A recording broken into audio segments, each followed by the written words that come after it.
and in the context of the situation? The man is an intelligent man, Brian.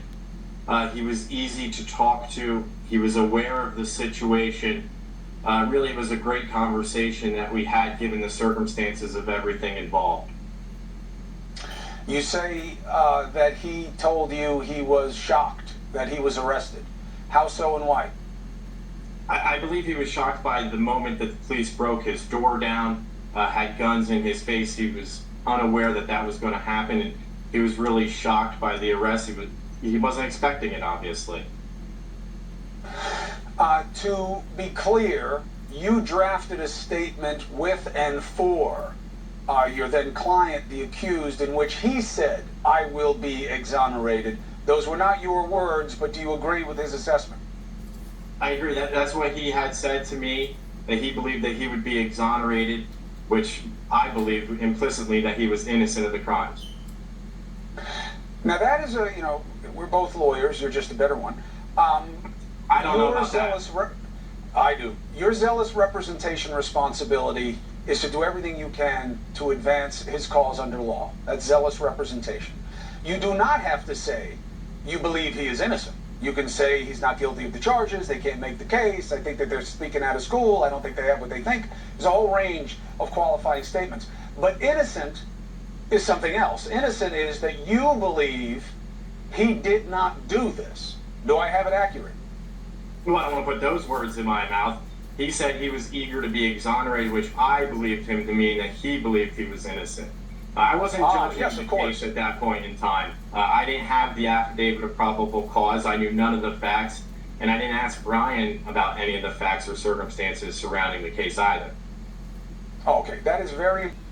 This is interesting. This is for entertainment purpose only. Brian Christopher Kohlberger said from the start, from the beginning, to his lawyer in Pennsylvania that he was shocked that the police arrested him. But that is not what the mainstream news media put out. They said he was sitting with his medical gloves in the kitchen in the dark when the FBI and the police came to arrest him. I believe a lot was made up of Brian Christopher Kohlberger from the very beginning. People were already accusing him of the quadruple murders, so they already made up a profile and added a lot. They made a couple of Instagram accounts for Brian Christopher Kohlberger, and they turned out to be fake.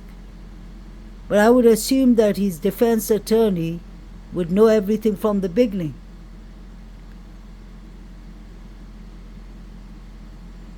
It is a little out of character, he said. I mean, this is not him. He believes he's going to be exonerated. That's what he believes. Those were his words. So he's really been very easy to talk to, actually, and he's in a calm demeanor, like I stated. What about his family? The mother and father, the sister, they put out a statement. What do they say about the charges against him and how what they make of this in terms of the person that they know? They don't believe it to be Brian. They can't believe this. They're obviously shocked. This is certainly completely out of character, the allegations, and really they're just trying to be supportive with the understanding these four families have suffered loss, so that they're sympathetic towards that, and that's why it should remain really private. And they don't want to try this case in the court of public opinion, and without knowing the facts and evidence, as of right now, they don't really want to comment on things. His father drove him from Washington State at the holidays back to Pennsylvania. I understand that was a plan that had been in the works for some time. They were also stopped by police a couple of times on the way, I think, for minor traffic violations. Do you believe that to be part of this larger investigation, or is that just a random coincidence? I believe it to be a random coincidence. I don't disbelieve that Brian and Michael Kohlberger would have made that story up. There's no reason. They have been fully cooperative when they did speak with police and authorities. I know there's some reports that there's no actual evidence that they were stopped in Indiana, but Mr. Kohberger, Michael, had definitely said that they were stopped twice in Indiana back to back. All right. Where you stand on that decision ahead of a trial next year, is this a mistake? Well, having listened to prior interviews about this, there's actually two prongs to my answer. Number one, it could be a mistake because oftentimes the scene of the crime, especially if it's an indoor scene, can provide jurors with information about how the crime occurred, the structure of the house, how things could be heard or not heard, how somebody could access the house, and so forth. So that is that's evidence that is really invaluable. Now, the second part of it, though, is in following this case, repeated attempts to recover evidence from the scene, which is great.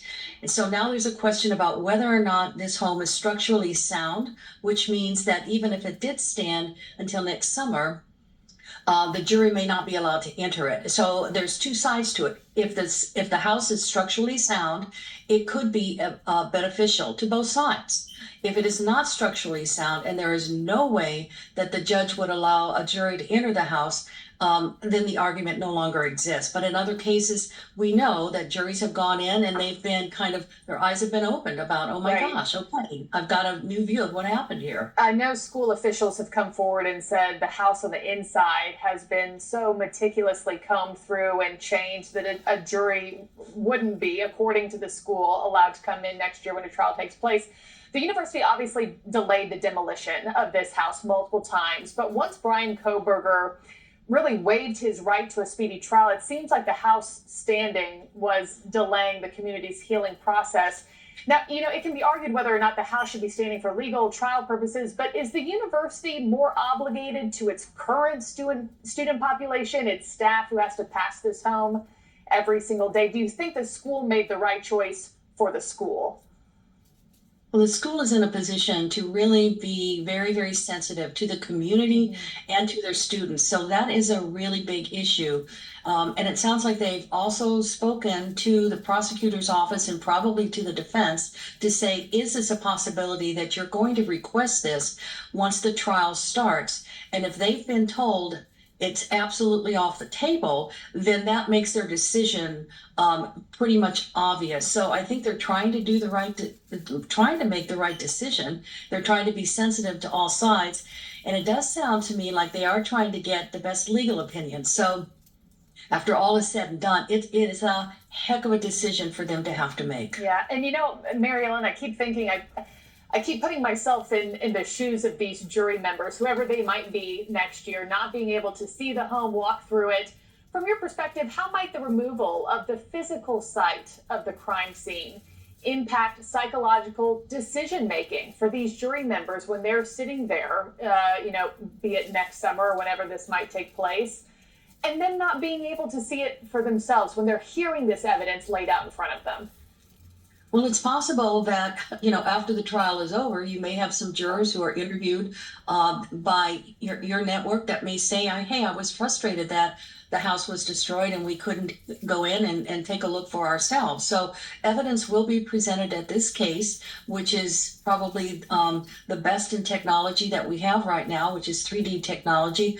But you may hear people say, I wish this never happened. I know in my own experience, that's why the other profilers and we would go to the scenes. We would see the photographs. We'd see the 3D interpretation. But I wanted to see the scenes for myself. I wanted to see how the rooms connected, what the neighborhood was like. I needed to see that to make my best analysis. So there may be some frustration on the part of the jurors. Yeah, I know the Consalvis family and Kernodle families issued a joint statement with a lot of questions that they have if this house goes down in an hour. Is there audio evidence? What can you hear standing outside the house, inside the home? How could you get in and out without anybody seeing you? So I know a lot of some of the families and a lot of people who are directly impacted have a lot of questions and concerns about this house coming down. Mary Ellen O'Toole, thank you for your time and insight.